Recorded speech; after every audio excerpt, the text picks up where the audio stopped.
Well, I found an interesting article today talking to a former executive over at PlayStation, not really Sony, talking about Game Pass versus PlayStation Plus. And it's from Game Rant, so take it with a grain of salt. But let's talk about this article, guys. Ex-Sony Boss thinks PlayStation Plus is healthier than Xbox Game Pass. Why is that, you wonder? I think he's a little biased, but anyways. Yoshida, the former boss of PlayStation Indies, has revealed that he prefers Sony's business model for PlayStation Plus over that of Microsoft Xbox Game Pass. Yoshida launching first party games day one into subscription services can be dangerous, which I agree to disagree with that one. Sony launches first party games for full price and then adds them to PlayStation Plus once their sales potential is exhausted, and he believes that it's healthier. And I agree to disagree with that, but also at the same token, Microsoft within the last year has kind of changed how their business model is working, and we're going to discuss that here momentarily. Former PlayStation boss recently weighs in on the growing dominance of the subscription service models in the game industry. Notably, Yoshida offered praise for Sony's measured approach to PlayStation Plus, while cautioning that Game Pass could be heading into a risky territory if one aspect of it continues to go unchecked. I don't agree with that at all, because at the end of the day, if they're launching first party titles onto their subscription service day one, it's actually, I'd say it's better for the consumer than it is for the company. Now, holding off and waiting until it's exhausted, like it says up here, um, it's definitely a better business model for the company over the consumer. The launch of the Xbox Game Pass in 2018 accelerated the rise of subscription services that offered a rotating catalog of hundreds of games, which it absolutely did. And it also killed off, what's it called? Xbox Gold or whatever. I had it for over 10 plus years. The problem with that being said is now every company, just like when it came to streaming services for Netflix and stuff like that, is trying to launch themselves into this business model. And I'd say the biggest ones is, of course, Xbox with Game Pass, and you got PlayStation with PlayStation Plus. Now, Nintendo's like that little redheaded stepchild that sits in the corner. Everybody likes him. Everybody knows his name, but he doesn't hang out with anyone. Why? Because he does his own thing. And I will say the Nintendo Online service definitely worth it if you're going to play older back catalogs, because it's nice that they basically emulate those and then they release them as long as you have the $60-$70 a year subscription, which I think is a very good price considering, especially with the Nintendo Switch 2, you're getting Zelda Wind Waker and a couple other GameCube games that you can emulate on the Switch 2. Over the years, many gamers, particularly on Xbox, have begun to prefer these subscription services over buying games individually. So, I agree with that. And the only reason why I agree with that is due to the fact that I'm games that are released annually. I'm looking at you, Call of Duty. It makes sense to have a subscription service because let's say you want to play Call of Duty, it gets launched in November. You buy Game Pass November, December, January. You're paying $60. Who knows? You might find another game on there, and it's well worth it instead of going out buying the game, being stuck with it, and then you go to trade it into GameStop come, April, May time frame, and you're only going to get $5. Or if you buy it digitally, you're SOL. Oh yeah, whatever happened to GameStop buying digital games? I'm still waiting on that one. However, other remain skeptical of them, citing lost sales and revenue that can harm game developers.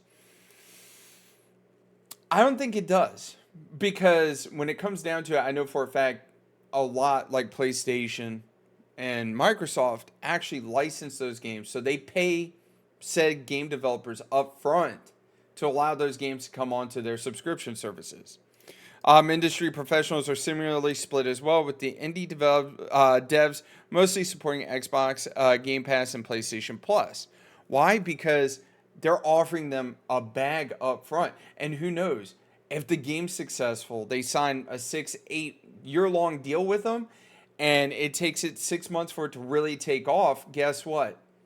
After that 6 months, everybody's going to still be playing it. They're going to end up purchasing said game. Now, it doesn't happen like that every time, but it definitely is a driving factor. Now, PlayStation's former studio head and indie initiative leader, Yoshida, recently turned his attention to game subscription services. He left Sony earlier this year and has made appearances in various interviews and podcasts since then. Speaking at Gamescom in an interview with game developers, comparing Sony's approach to game subscription services, specifically PlayStation Plus, with that of Microsoft Game Pass. While he acknowledges his bias as a former PlayStation executive, he firmly opted for PlayStation Plus as healthier than the Game Pass. That is wrong. And the reason why it's wrong is PlayStation continues to up the price of PlayStation Plus, right? But they're not offering you more meat on the bone. They're stripping it down more, and they're basically giving you less but wanting you to pay more, right? For their subscription service. It's one of those things that I've made videos on this channel actually multiple times talking about the increased price of PlayStation Plus and is it really worth it? In my opinion, no. Because when you compare the Game Pass and what they're offering on Game Pass versus what they're offering on PlayStation Plus, it really doesn't balance out in the end. Like Game Pass absolutely blows PlayStation Plus out of the water every single time. I turn around, I'm like, let me see what they have to offer, and they blow them out. They blow them out. Like, perfect example, just in the last since April, there's 2 big games that got released on Game Pass: Oblivion Remastered, and then the new Doom Dark Ages, or whatever it's called. 2 massive first-party titles that have been released on Game Pass that a lot of people are playing. Now, PlayStation, like, what have they done other than raise the price? Like, I'm waiting. Anyways, specifically, Yoshida criticizes Microsoft's business model for launching Xbox first-party games directly to Game Pass, suggesting that the over-reliance on such a strategy could be dangerous for long-term health of the industry. No. So, like I said, this is where I wanted to actually touch on this subject. And that being said, it's not dangerous for them. Microsoft's in a whole different boat.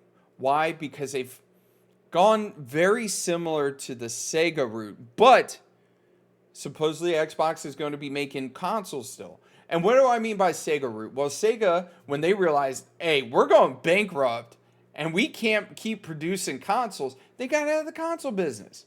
They started making games and making software and all that stuff instead of continuing on in the console business where they're like, hey, that road is looking pretty dark over there. So with Microsoft being like, you know what? We're going to offer those games day one on Game Pass, which is Xbox and the PC. They still have the ability to sell their first-party games day one to who? The Sony guys. The people that play their PlayStation. The people that refuse to come over and play on the Xbox or play on the PC. Because that's a great idea. Perfect example of that's Call of Duty, like I mentioned earlier. It's one of those yearly titles, year in, year out. You're constantly getting a new one. Now, is it updated? Is it upgraded? No, not really. But those guys on PlayStation, those guys got to get their Call of Duty fix. Those chicks that, hey, I play games. What do you play? Call of Duty. You know, Call of Duty is one of those like synonymous games when it comes to gaming that everybody plays it, irregardless of age, gender, whatever. Everybody plays Call of Duty. So just because they release Call of Duty on Game Pass day one, it does not hurt their bottom line. Why? Because they're getting the subscription guys coming in and probably buying 2, 3, 4 months worth of subscriptions, which covers the cost of the game. But they're also getting those suckers over there on Sony that are like, damn, I'm going to spend $70, $80 on this game. Damn, look at that skin. The microtransactions really fucking step in. But at the end of the day, I think that's why this man is getting mad and saying that it's a dangerous thing. It's not a dangerous thing. It's a dangerous thing because Sony missed out on buying Activision Blizzard. Sony missed out on buying Call of Duty. They missed out on Overwatch, even though Overwatch is kind of like, you know, it's just one of those games that's just, you know, it's just there. You're missing out on, World of Warcraft.